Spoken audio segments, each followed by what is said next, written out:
bien, estamos de vuelta, un bloque más de este espacio informativo, día especial de elecciones Paraguay 2023 y nosotros desde aquí con el compromiso no solamente de informarle, sino también de traerle información que pueda hacerle a usted de interés con análisis, entrevistas, tratando de tener un poco esa radiografía de lo que hoy está aconteciendo a nivel país. Para muchos un día clave, para otros un día histórico quizás, pero lo que sí es inevitable es que va a cambiar el Paraguay de aquí en adelante y la decisión está en sus manos. También de paso recuerdo nada más hoy Día del Maestro, así es que un gran saludo una vez más a todos esos profesores y maestros que a lo largo de la vida nos han inculcado todo tipo de conocimientos. Pasamos a hablar un poco de esto, a tener ese termómetro y percepciones en torno al campo político local y presentamos a nuestro siguiente invitado, él es politólogo, nos acompaña en esta jornada, Guzmán Ibarra con nosotros. Guzmán, ¿cómo te ves? Muy buenos días. Muy buenos días, muchas gracias por la invitación, un placer estar con ustedes. Estamos ya conversando con Guzmán detrás de cámaras, tratando de hacer un poco este sondeo que todos estamos haciendo en general en torno a las percepciones que se empiezan a dar. Y los principales acontecimientos, Guzmán, en torno a la cantidad de afluencia que tenemos, los altercados que si bien no son nada nuevo, hoy estamos tendiendo muchos más altercados de lo que normalmente deberíamos tener y esto me imagino que se traduce en una señal de que algo está sucediendo. Ok, sí, bueno, para ir primero por la participación. Me he despertado muy temprano hoy, por supuesto, como corresponde, a hacer unas vueltas. Y la verdad es que vi, inclusive ya desde anoche, un preparativo de estas maquinarias de los partidos políticos. Sí.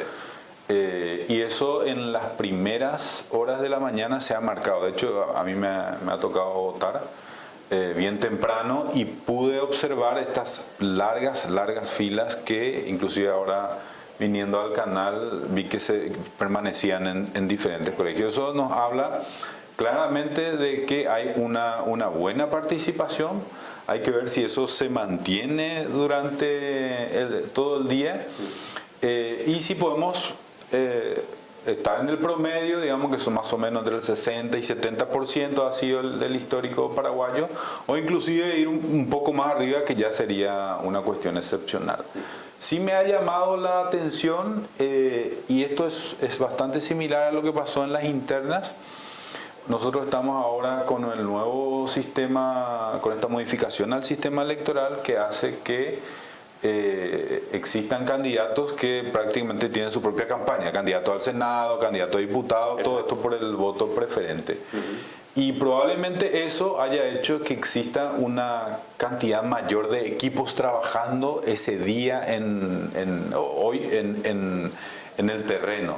Y a partir de ahí esa movilización que me parece bastante importante. Entonces, creo que estamos viendo estos equipos de los diferentes candidatos que se están moviendo mucho. Nosotros tenemos una tradición, de hecho, de que se vota mayormente a la mañana y a partir de las 12, la 1, ya va quedando menos, ¿verdad? Y en ese momento también empiezan a trabajar las maquinarias de los partidos, tratando de buscar a aquellos que están más rezagados. Entonces, yo vi ese movimiento que es interesante. Habría que esperar los resultados. No sé si va a ser algún anuncio al mediodía en la justicia electoral de cuál es la participación, pero veo eso bastante bien. Y respecto a los conflictos, a mí particularmente me ha tocado ver alguna que otra escaramuza, diría yo, pero nada fuera de lo anormal, ¿verdad? Aquí lo que nosotros tenemos es un sistema de recíproco control, entonces las tensiones, las disputas entre los partidos que están en la mesa es algo normal, ¿verdad? Y cuando hay irregularidades, esas tienen que quedar asentadas en el acta, o si no, eso luego no sirve. Entonces, vamos a esperar. Nosotros tuvimos 7, esta es la 7ª elección consecutiva en la era democrática. Entre paréntesis, es un logro inédito en nuestra historia. Nunca antes tuvimos 7 elecciones seguidas. Entonces, me parece que ese es un dato interesante. Y lo otro es que, en general, independientemente que se reconozcan o no los resultados, en general el proceso de emisión del voto, el escrutinio ha sido realmente tranquilo, digamos, ¿verdad? Hubieron casos en el pasado, pero en general la jornada del punto de vista de lo que es la población paraguaya, la sociedad paraguaya, generalmente es pacífica, ¿verdad? Hay tumultos, seguramente entre los operadores, los partidarios, se pueden dar cosas, pero yo creo que en general la sociedad paraguaya es pacífica. Y en esta corta experiencia, ¿no?, de un poco más de 30 años de democracia, me parece que va ejercitando esta cuestión que es tan fundamental, que es la emisión del voto, ¿verdad? Conformar el gobierno. Comentábamos detrás de cámaras, Guzmán, y me parece interesante recalcarlo esto porque es un punto no menor.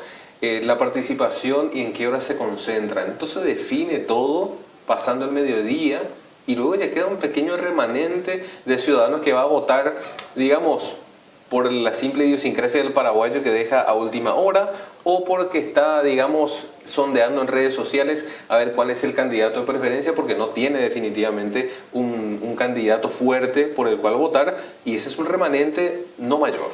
Correcto, sí, la tradición ha sido votar a las primeras horas de la mañana. Todos los equipos se preparan para eso. Y en general uno espera que a la tarde van en el pasado, bueno, ahora estamos en horario de otoño, ¿verdad? Pero cuando es en horario de verano generalmente van las personas más adultas a la tarde. A mí, esto es una cosa así absolutamente subjetiva, ¿verdad? O en base a lo que me tocó ver. Pero vi una distribución de la población bastante proporcional hoy, Okay. Adultos mayores, jóvenes, digamos, de mediana edad y también bastante jóvenes, ¿verdad? Porque siempre se dice que los jóvenes no participan. Yo vi muchos jóvenes, ahí ya tendremos los resultados oficiales después, pero sí, históricamente nosotros teníamos que al mediodía más o menos el mayor porcentaje de la población vota, ¿verdad? Ahora, es importante decir que los partidos paraguayos son, en términos electorales, son muy bien organizados. Y ellos, a partir del mediodía, empieza como la segunda fase de su planificación, en el sentido que empiezan a buscar a aquellas personas que saben que no votaron y bueno, ahí hay otro proceso, pero coincido que eso es en menor volumen, ¿verdad? Nuevamente, este fenómeno del voto preferente hay que ver cómo se comporta, pero sí, yo creo que más o menos al mediodía ya tendríamos el mayor porcentaje de participación. ¿Cómo es que pensás de las campañas electorales o de los perfiles y de esa estrategia comunicacional que están teniendo de forma muy acentuada cada dupla? Uno está apuntando directamente al cambio, otro está apuntando a la renovación, hay uno por ahí que anda con cintos. ¿Qué Claro. pensás de todo esto? Sí. Bueno, primero hay que decir que históricamente nuestro país no ha sido muy adepto a que lo más importante sean las propuestas de los candidatos. El elemento programático, la discusión ideológica, si es más de centro, si es más de derecha, más de izquierda, no ha sido el elemento central, ¿no? A veces pasa por siempre pasa por la identidad, por el partido político, pero también tienen en cuenta la honestidad del candidato, el carisma del candidato, o la renovación, etcétera, ¿verdad? O el cambio. Esos han sido los elementos que han dinamizado, pero sí creo que hay diferencias. Creo que algunas listas presentaban un programa de gobierno, presentaban propuestas cada semana. Entonces, de cierto sector hubo como un mayor énfasis en el aspecto programático. ¿Eso por qué? Porque también enfoca la campaña otro electorado, ¿verdad? Exacto. Y en cambio el electorado más centrado, digamos, en el aspecto de la organización, en el aspecto del partido, bueno, él habla también en términos de su electorado. Entonces, muchas veces nosotros tenemos que poner que el tamiz, en el sentido de que el candidato diseña su campaña y enfoca a cierto sector. Saben, a este sector yo difícilmente voy a convencer, entonces me centro en esto. Y son estrategias, ¿verdad? Luego uno ve si eso funciona o no funciona, en qué medida puede sumar más votos. Pero eso creo que ha sido un poco la característica en estos años. Y habría que ver si en el futuro nos volvemos una sociedad con mayor discusión programática, ¿verdad?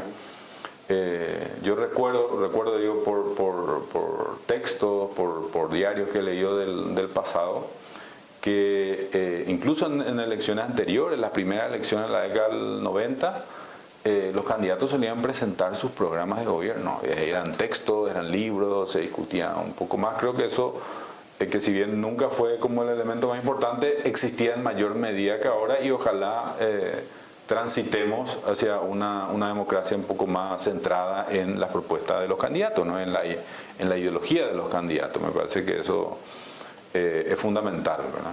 ¿Y hoy qué tenemos? ¿Algunos PDF, algunos flyers por ahí y algún que otro breve texto en torno a la propuesta? Muy escueto todo. Todo muy escueto, y lo que suele pasar, quizá un poco también esto de parte del debilitamiento orgánico de los partidos, es que muchos gobiernos, lo hemos visto en el gobierno actual, por ejemplo, muchos gobiernos llegan y empiezan a preparar su estrategia en el momento de iniciar el gobierno. Entonces uno ahí pierde el tiempo valioso, y nosotros tenemos algunas de las cuestiones, digamos, económicas, sociales, que merecen decisiones rápidas. Sí.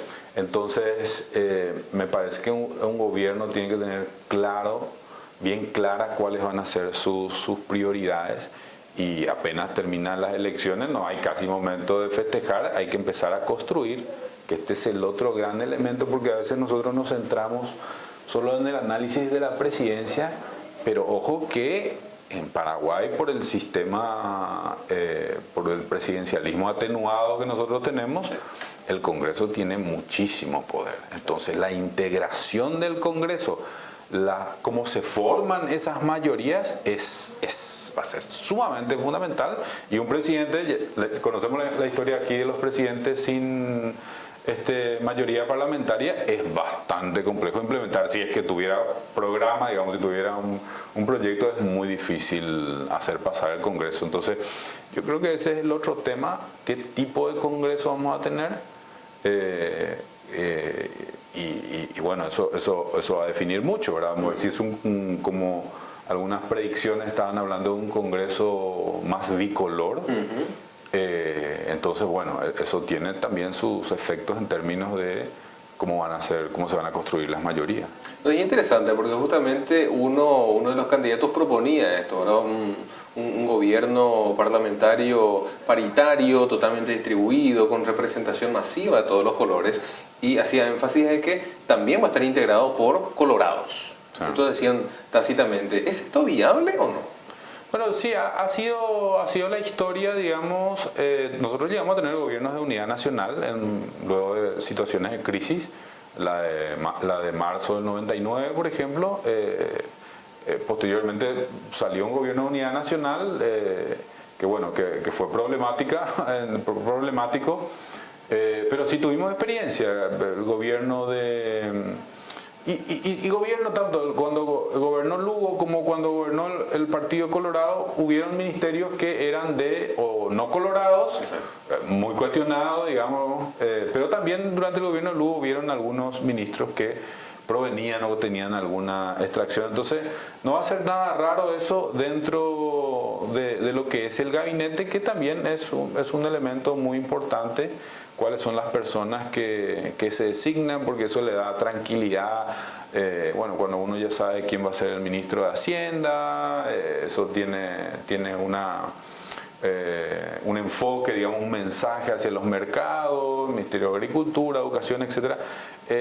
Son señales muy importantes, y bueno, justamente un elemento central es que también a veces el gabinete te sirve para construir mayorías en el Congreso. Entonces, si su partido no consiguió la mayoría, entonces a veces uno establece coaliciones con otros partidos para formar esa mayoría y hacer pasar las leyes, que finalmente es lo que importa. Entonces, yo creo sí que es importante siempre tener esta pluralidad, esta diversidad en los gabinetes, y ayuda a los gobiernos con minoría parlamentaria a sobrevivir, ¿no? Pero definitivamente la dupla que sea ganadora va a necesitar esto de manera indefectible, tener un juego de cintura político tremendo. Mucho, bastante. Ese va a ser un gran problema. Yo creo que vamos a tener un Congreso dominado por los dos principales partidos. Y además, con este nuevo modelo del voto preferente, puede ser que haya una multiplicidad de bancadas, porque cada uno va a decir que entró con su propia fuerza, con su propia campaña. Entonces hay que ver si la disciplina, que no es digamos común dentro de los partidos políticos, se mantiene en un marco de voto preferente. Pero definitivamente un presidente tiene que, primero por la amenaza latente siempre del juicio político, uno tiene que construir lo que llaman el escudo parlamentario, ¿verdad? Una minoría para evitar ser destituido, eso de entrada. Exacto. Y lo segundo es, claro, para no solamente sobrevivir, sino hacer pasar leyes. Es importante establecer, aunque sea, si no poner mayorías, digamos, que controlan las cámaras, tener mayorías para aprobar los programas. Van a necesitar mucha muñeca política, y el proceso de negociación siempre es muy importante. Y esto me parece que también es central para la democracia, sobre todo en un sistema como el nuestro. El que gana no gana todo, ni el que pierde no pierde todo. Exactamente. Perder unas elecciones en una democracia es parte del panorama y de las posibilidades. No se termina el mundo si alguien pierde las elecciones. Y además no pierde todo, porque siempre va a tener a su partido, a su movimiento representado en el Congreso, y ahí podrá nuevamente seguir insistiendo. Entonces, yo creo que hay que sacar como esa perspectiva de que es absoluta, digamos, ¿verdad? Y mirarlo más en términos de un proceso, ¿no? Es interesante ese punto de vista, Guzmán, y hablando un poco del tema de las listas desbloqueadas. Efectivamente podría ser peor el remedio que la enfermedad si es que no se llega a ese consenso a nivel del Parlamento. Sí, totalmente. De hecho, ya las listas desbloqueadas tienen un problema, en el sentido que cuando interactúa con el marco regulatorio del financiamiento político, uno ve que es bastante difícil controlarle a una cantidad impresionante de candidatos, y sobre todo porque gran parte de lo que se gasta en las campañas políticas no es en el mercado formal, ¿verdad? No es transferencia, no son cheques, no hay facturas por detrás. Entonces hay un movimiento negro donde uno también tiene que tener cuidado del ingreso, el posible ingreso de dinero de origen ilícito. Entonces, ese yo creo que también es un tema que se va a tener que analizar muy seriamente en la próxima legislatura, de tratar de mejorar los mecanismos de control, ¿verdad? Sobre todo ese dinero que no se reporta, porque ahora el control se limita a lo que los candidatos dicen que gastaron, ¿verdad? Si gastaste 100, bueno, voy a controlar esos 100. Pero ¿qué pasa con aquello que no se reporta? Y ahí está el grueso, ¿verdad? Por ejemplo, estas campañas, al parecer, digamos, se dejó mucho de los recursos para gastar hoy, ¿verdad? Entonces eso también te da la pauta de cuáles son las prioridades de los diferentes, las estrategias de los diferentes equipos. Entonces eso hay que, me parece, tener en cuenta. Y como te decía, esta cuestión del voto preferente, qué tipo de congreso nos vas a dar, ¿verdad? Definitivamente. Guzmán, ¿quién decide hoy quién es el futuro presidente? ¿Cuál es el sector que tiene la responsabilidad en su espalda? Bueno, creo que el pueblo paraguayo decide, ¿verdad? Claramente. Y en ese sentido no sé si hay un porcentaje de la población, un sector específico de la población que tenga mayor peso, ¿verdad? En general me parece a mí que se distribuye de una forma más o menos proporcional. ¿Por qué? Y esto es una característica muy propia del Paraguay. Tenés dos partidos que están profundamente arraigados en la población. Entonces, no son solamente los adultos, no son solo la gente de edad media no son solamente los jóvenes los que votan a un partido, está toda la cuestión familiar por detrás, entonces eso pareciera que persiste, ¿verdad?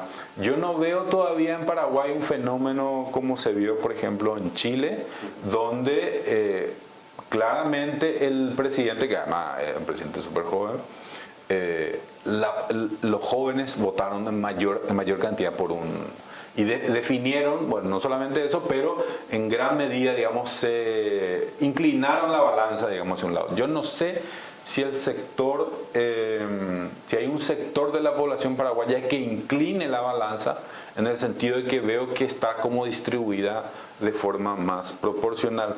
Sí, no podemos decir nombre ahora, pero sí pude ver en este lapso de esta última semana que hay cierto sector de la población que se identifica más con un candidato, ¿verdad? Sobre todo de estratos medio para abajo, digamos, ¿verdad? Ahora hay que ver si ese grupo va a ir a votar o no, entonces eso también es interesante, ver si se confirma un fenómeno de clase de voto por estrato de ingresos, digamos, ¿verdad? Eso sería bastante interesante. Y luego los estudios nos van a decir un poco eso, como el detalle, digamos, de cómo está conformadas las diferentes preferencias. Pero yo diría que en general es más o menos proporcional. Ahora, en cuanto a estrategias de campaña, y esto lo conversábamos también detrás de cámara, tenemos el partido A, partido B, y existe un candidato C que estaría, digamos, predispuesto de una manera estratégica, digo bien, para o corromper los votos de un lado o atraer votos hacia el otro lado. Claro, vos sabés que eso es muy... Las estrategias cuando tienen esa variable son estrategias muy arriesgadas, ¿verdad? En el sentido de que ya ha pasado en elecciones anteriores donde hubo un tercero en disputa que pensaba que iba a modificar de un lado y terminó modificando de otro lado. Entonces es arriesgado, uno nunca sabe eso realmente cómo es. Entonces solamente los resultados de hoy van a decir si esa fue una buena o mala estrategia, ¿verdad? Pero yo diría que siempre eso es como jugar al azar, ¿no? ¿Podría salir el tiro por la culata? Totalmente, porque bueno, uno la verdad que tiene que tener como un detalle demasiado fino para poder trazar de esa forma, ¿verdad? Y yo diría que es muy arriesgado. No me dedico al tema de asesoramiento de campaña, pero yo diría que en todo caso lo mejor para uno es siempre asegurar su electorado, que tratar de... porque ahí uno no tiene el control, ¿verdad? Realmente uno no tiene posibilidad de controlar eso y puede terminar mal, sin duda alguna. Ahora, ¿qué pasa con esta situación? ¿Qué tan bueno, qué tan malo es que identifiquemos solamente a 1, 2, 3 o máximo 4 candidatos, siendo que tenemos 13? Claro, bueno, ahí hay un tema, ¿no? que es el diseño institucional, ¿verdad? Nosotros tenemos un sistema de una sola vuelta, entonces lo que hace es termina concentrando, o mejor dicho, definiendo en el primer llamado, entonces uno puede tener a una minoría que termine siendo gobierno. Creo que Nicanor ganó con el 36 o 37%. Entonces eso claramente habla de que digamos no expresa la mayoría total, pero bueno, por eso no deja de ser legítimo ni nada, pero es una característica. Otros países tienen el sistema de balotaje, lo que hace que se presenten todos en la primera y en la segunda empiezan estas negociaciones, ¿verdad? Exacto. Donde se asegura que el gobierno siempre sea un gobierno mayoritario, ¿verdad? Obviamente eso no se puede hacer en Paraguay porque implicaría un cambio constitucional. Yo no creo que sea adecuado cambiar la constitución, por lo menos por aquí a bastante tiempo más adelante. Yo diría que se mantenga así como está, porque una vez que se abre eso es como la caja de Pandora, ¿verdad? Entonces, cualquier cosa puede pasar. Ya puede pasar cualquier cosa, y dada que la calidad de la representación es es muy inferior actualmente a lo que fueron estos representantes partidarios que escribieron la Constitución y que realmente era lo mejor que tenía Paraguay en ese momento. La representación más excelsa de los partidos políticos con intelectuales, con gente con arraigo popular. Yo no sé hoy en día si esa calidad tendríamos, entonces preferiría no tocar la Constitución, pero sí, el diseño en este caso nos posibilita que un candidato con el 30% pueda terminar ganando tranquilamente las elecciones, ¿verdad? Y hay que ver eso, ¿no? Yo creo que eso se discutió en su momento en la Constitución, pero no pasó. Pero habría que mirar al fondo una reforma para dentro de algunas décadas. Ahora, yo creo que sí la oposición intentó, y este esfuerzo de la concertación, digamos, de tratar de hacer como una primera antes, ha sido un esfuerzo muy interesante. Y hay que ver si eso permanece como práctica en el tiempo, ¿no?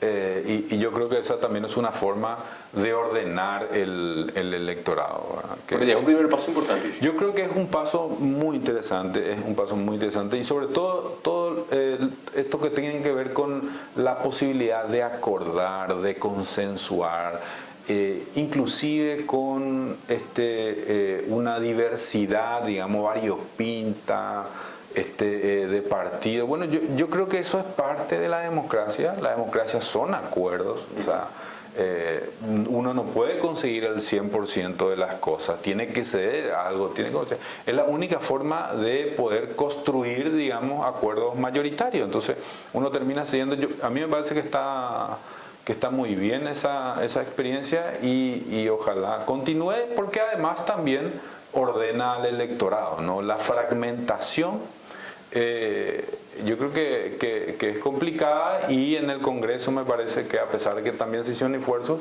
va a haber como una mayor fragmentación en las opciones, y eso, bueno, finalmente termina que muchos votos son, digamos, no cuentan. No quiero decir desperdiciado, porque al final cuenta es la emisión de una preferencia y hay que considerar, pero no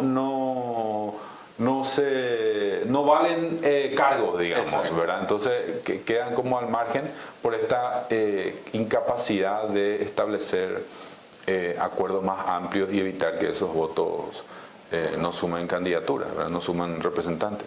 Categóricamente. Guzmán, un poco para ir redondeando y agradeciendo el espacio que nos brindas en esta mañana, ya casi mediodía. ¿Cuál es tu percepción entonces para el día de hoy?